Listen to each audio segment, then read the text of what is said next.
1 Cowboys head to New Orleans to face the winless Saints. After missing last Sunday's game at Carolina with a shoulder injury, Drew Brees said Thursday in an appearance on Ellen that there's not anything that's going to keep him off the field this Sunday. Brandon Weeden will be under center for Dallas. The Cowboys have won 10 straight on the road, but Weeden has lost 9 straight starts. Here he is. You guys are beating a dead horse, talking about, throwing the ball underneath, but, that was our plan all along, You look back, was there a couple of times I could have thrown the ball maybe outside receivers, given the plays that were called? There may have been one or two I could have thrown out there. But those were the matchups we liked, and that's what they were giving us in coverage. So, this week, my main focus is take care of the football, eliminate, the boneheaded play like last week, eliminate those and continue to get those completions, continue to get the ball in the guys' hands, let them, make plays after the catch. We got good explosive players, and my job is just to get the ball in their hands, let them do work. All right, Skip. What do you expect from Weeden in the Big Easy? Stephen A. Smith, when I saw the soundbite we just saw as it was uttered on Wednesday, and I saw it on 6 o'clock Sports Center, I must tell you, as a Cowboy fan, worried me. My confidence flagged. It drained right out of my body because I know Brandon Weeden personally, and I like Brandon Weeden. And I can tell you that Brandon Weeden is tormented. He is getting defensive to a fault. That Brandon Weeden is capable now of second, third, and fourth guessing every decision he makes with the football Sunday night, back into that house of horrors where 2 years ago, you might remember, my Dallas Cowboys had suffered one of their all-time franchise nightmares. They allowed 40 first downs, record. So I don't know what to expect from Brandon Weeden. As Molly said, he's lost 9 straight starts now. But I must tell you this. This gives me a little heart as you smile with that silly smile of yours at me. Cheshire Cat. Yeah. My Cowboys have won 10 straight, as Molly pointed out, on the road. That's pretty great. Yeah. And New Orleans, led by the great Drew Brees, has lost 6 straight games in that house of horrors. That's become their house of horrors now. That's incomprehensible to me. They've lost 6 straight at home? Seriously, with Drew Brees at quarterback? They have. And then I look at what Brandon Weeden has done so far this year. He's 29 of 33 for 305 yards. That is 88% of his passes he has completed. So surely he's got a little bit of confidence left in there, even though he's second-guessing himself about, should I throw it to the wide receiver or should I just check down to the tight ends or the backs? Stephen A. Smith, I have ridden this horse this far. I went on record and said, even with Brandon Weeden, even though sometimes he makes me wish that artsy-craftsy Tony Romo was at quarterback. I would take artsy-craftsy over Brandon Weeden sometimes, I must admit, because that second half the other day was an absolute nightmare for me that I still can't quite wrap my mind around. You score 28 in the first half, you get outscored in the second half 22-0 at Jerry World. Thank you very much. So, I can't tell you how this is going to happen. I can't even, bless you, this is nothing to sneeze at. I can't even tell you. You are smooth. Yeah. I can't even tell you why this is going to happen, but I still believe in this Cowboys team on the road. So I don't know how they're going to do it. I hope Drew Brees does play with a sore right throwing shoulder. I hope he does because Luke McCown was really good the other day. He threw for 310 at Carolina. Maybe we would have a chance, a better chance against Drew Brees. I don't know. But I'm going to hang in with my Cowboys one more time until reinforcements arrive. Greg Hardy, as you know, Rolando McClain on the way after this game. 4 games will be over. I'll go Brandon Weeden 31, Drew Brees 30. That's what I'm going to say. I'm hanging in with my Dallas Cowboys. Skip Bayless, I mean this affectionately. It's primarily as it comes specifically to the Cowboys. You're pathetic. You sit up here and make this argument like, oh my goodness, I'm so worried. But I'm hanging in there with my Cowboys. I am. Stephen A., I still believe in them. They're playing the Saints. I mean, all of this against Seattle or Green Bay or somebody, but they're playing the Saints. Okay, the way Rob Ryan's defense looks right now, you can get an arena football team to go against the Saints right now, and they'd give them a run for their money. Now, I know that Luke McCown looked incredibly impressive in Drew Brees' absence last week. 31 of 38, 310 yards, just one interception. I thought he played very, very well. But there's no Stills. There's no Jimmy Graham anymore. There's no Darren Sproles anymore. This team has changed. They're ranked 23rd against the pass. They're ranked like 26th against the rush.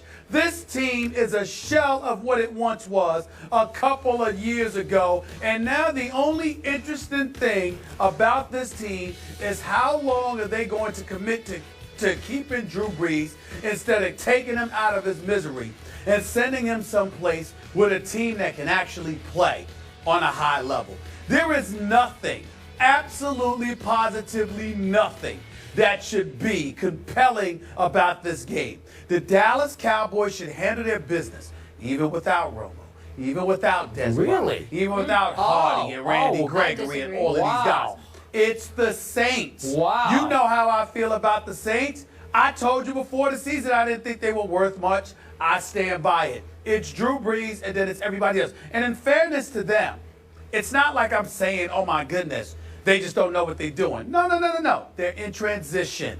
Sean Payton is a Super Bowl champion coach. He's already proven what he could do. We understand all of that. But what you have to understand, only 26 players remain for the 53-man roster they had last year. They just traded some dude to the New England Patriots, all right? We know Jimmy Graham is in Seattle. We understand that they're in flux right now. It's a complete makeover. They're drafting defensive linemen and cornerbacks and stuff like that. They are just they are transitioning.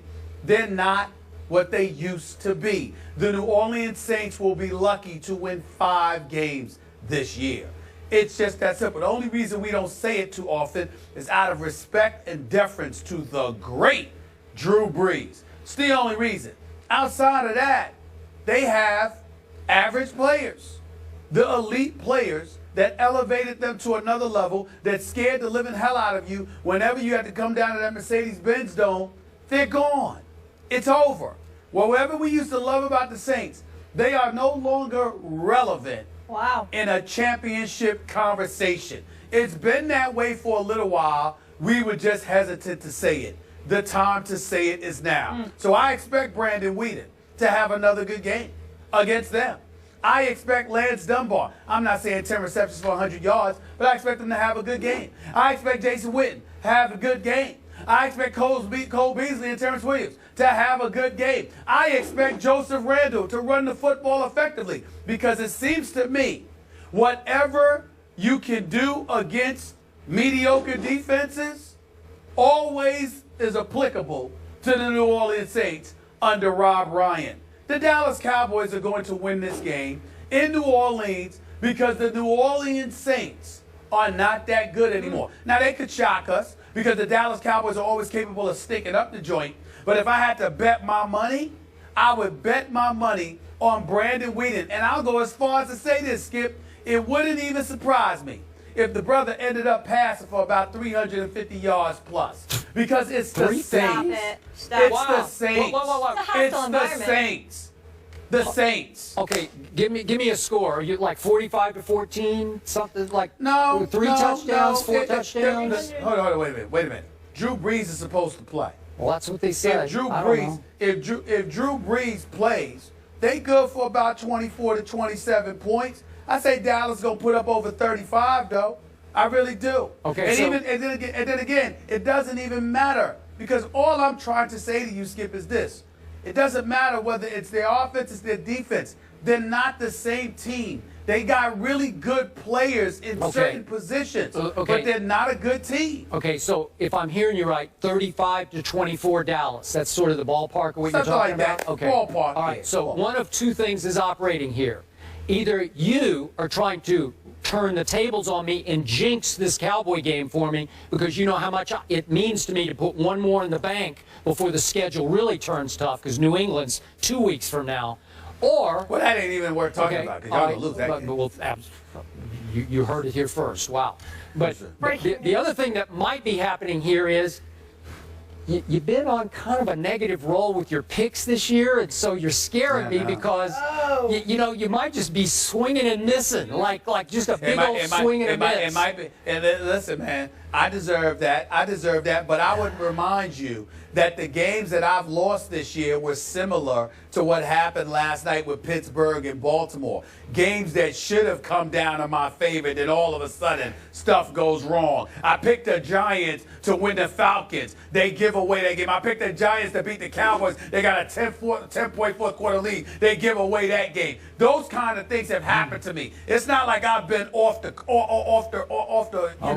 here. All right. My picks were coming down, and it's like they just blew it. I don't know. Well, it's like something An jinxed. accident waiting to happen. I will figuratively jump off the cliff if you have picked my Cowboys and they lose this game. Because, listen, Luke McCown threw a beautiful ball into the end zone to win the game at Carolina, whom you were raving about this week. And Josh Norman made a magnificent interception to save the day.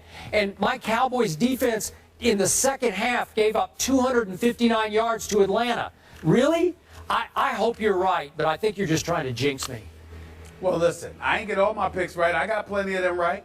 I ain't get all of them wrong. It's just that there's a couple of key ones you got me on right now. No. You got Like me by 6 or 8? You've got me by about 4 games. You got me by about 4 games. That's far. I think I want to go back and put a pencil to that. You go ahead and do that. You got me by about 4 games. All right. Skip, this will You got make me you by feel about good. 4 games right now. I'm going Saints, 24-21. If Drew Brees plays at home after injury. We ain't gonna count how much Molly been wrong though, because No, we don't are you want to do kidding that. me? We I don't was want to do that with perfect Miss last Connecticut. week. Oh, We don't okay. want to do that. I was And perfect never last that. week. Please keep count.